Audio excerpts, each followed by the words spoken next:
Hi everyone, I'm Ashwati Mannadi Chandran and this is my research project on the topic of Indigenous ways of healing and wellness. This specific quote here explains the reason why I chose this particular topic for my research project, and this simply explains that indigenous ways of healing and wellness is totally dependent on land-centric ways of healing, which means that the methods should be deeply connected to our land and our environment for us to heal properly and live well. And these methods are not just confined to physical well-being, they are concerned about our mind, body, our spiritual well-being and collective consciousness, which seemed very interesting and intriguing to me. Talk about the history of this indigenous medicine, it's very clear that herbal medicines have been in use from time immemorial because all the scientific medicines we have right now came into the picture just a few years ago, and long ago only herbal or traditional medicines were in use. And from my research, I came to understand a lot of information exchange has been happened between Europeans and indigenous communities after they came to know about the effectiveness of herbal medicines in treating a lot of the diseases and illnesses back then. And it was interesting to know the story between Haudenosaunee and a French explorer, where the explorer and his team was affected by scurvy, and it was the traditional medicines of the Haudenosaunee people that helped him heal and get better. And after getting treated, he went on to change the name of that particular tree into a tree of life as a gesture of thanks.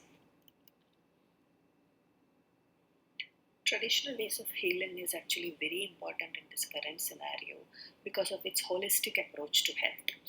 They believe that for your body to perfectly work, your mind should be in a better place. So they believe in overall well-being, which is the foundation of indigenous wellness and health.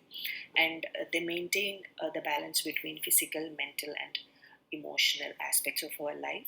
And there are a lot of new studies that shows that our latest medicines, many of them come from natural medicines. So it's just not myth. There's a lot of science behind it, and this indigenous or traditional way of looking into health as a whole, instead of considering just your physical aspects, is a very strong one. The image on the screen particularly shows the perspective of wellness in indigenous communities.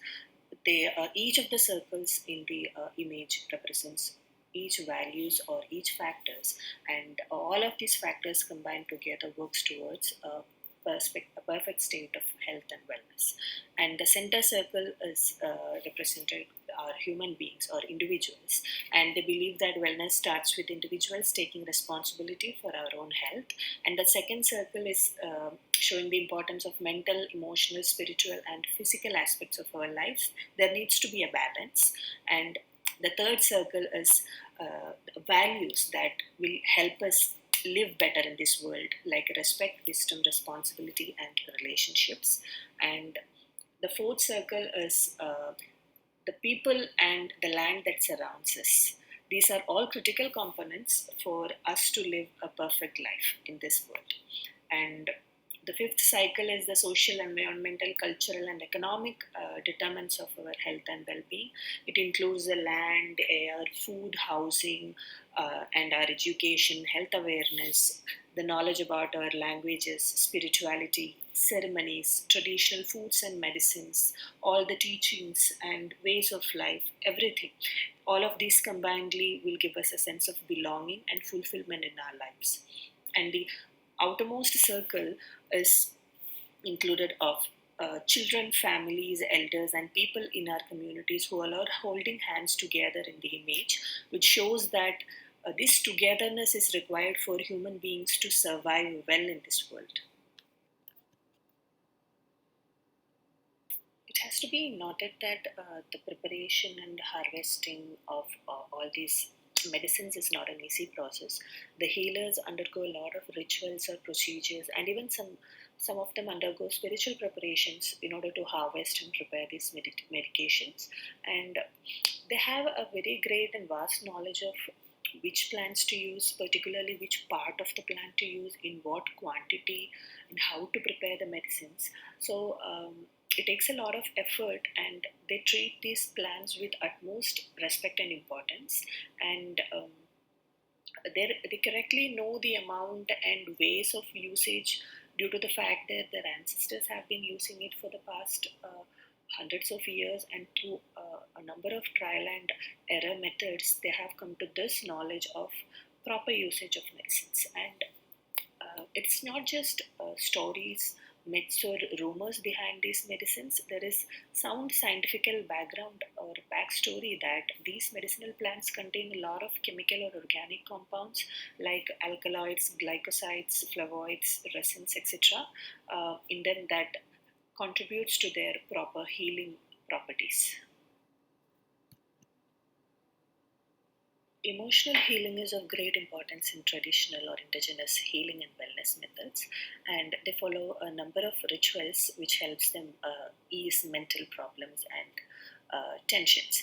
And one of the famous ones is smudging, in which usually a psychoactive plant's leaves or stems are taken in a container. They ignite it, the fire is extinguished, and then the smoke is actually wafted over the person who is treated using a feather. And the belief is that this smoke actually heals their body, their mind, and heart. And it's just not just healing, it's also believed that they take away the negative energy and helping the person to feel very relieved and better. Indigenous harm reduction methods are the ones which are used to help people who are struggling with substance and drug addiction. And unlike other harm reduction methods, indigenous method solely focuses on helping the patient get over it rather than shaming them or forcing them to stop it.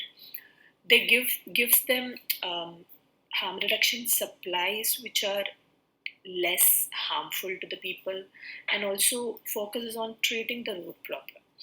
I mean, a lot of the indigenous people who have such addictions are due to their intergenerational trauma, which has to be treated right from the root so that they can come back to life, they can reconnect to the people and the environment around them. So they focus on solving this basic problem that is inbuilt in their minds. So they also use a lot of healing methods, emotional healing methods, like smudging. And it's been said and proven that smudging usually helps a lot of people with substance use to gradually stop it and come back to normal life. There are plenty of indigenous plant medicines that has been used for the past hundreds of years. I'm just taking a very few of them just to show how wide their uses and applications are. To talk about yarrow, it's actually one of the most widely used medicinal plant in the world. It treats a wide variety of illnesses and ailments. And interestingly, the tea of these leaves are also used for blood purification, and it has also its applications in childbirth, gynecological issues, and insects bites. And one interesting thing about the American sweet flag is that chewing on or nibbling on its rhizomes or else developed roots actually helps some singers, in particularly they have mentioned that power singers, to enhance their voice. The white spruce here heals a lot of cuts, wounds, and infections. And interestingly, chewing on the buds of young buds and shoots of this plant actually is a great source of vitamin C, for which we currently take a lot of supplements. And considering false hellebore or vivatrum viridae, I included this in the list just to show that a lot of these plant medicines cannot be or should not be used without proper supervision or expert guidance. And even though this plant is used for a wide variety of purposes and treatments, it is very strong, so that it should be used with caution. And this plant also has a strong spiritual or protective powers, which helps it to be used in smudging and incense procedures. Here I've included a few remedies which was recorded by a doctor, Dr. Gray, who went into a traditional medicine retreat, and all of this information was gathered by him after attending it from his own personal experiences. There's a lot of research going on currently regarding these herbal and traditional indigenous medicines, all thanks to their effectiveness. And currently, a lot of them are being rediscovered, and researches are done to know more about their organic components and chemical constitutions, their efficacy, efficiency, and applications.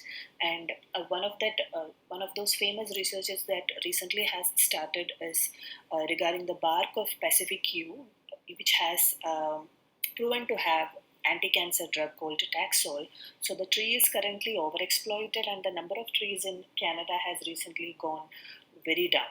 And a lot of these medicines, which were used traditionally for healing, has been now already incorporated into the Western medicines, and more and more of them are currently being studied. So there is actually a lot of science and strength in these scientific backups, and the ever-ending number of researches done on these topics definitely show us that a lot of these medicines are reliable and true. So the information has to be collected from proper healers so that we know the correct medicine in the correct way.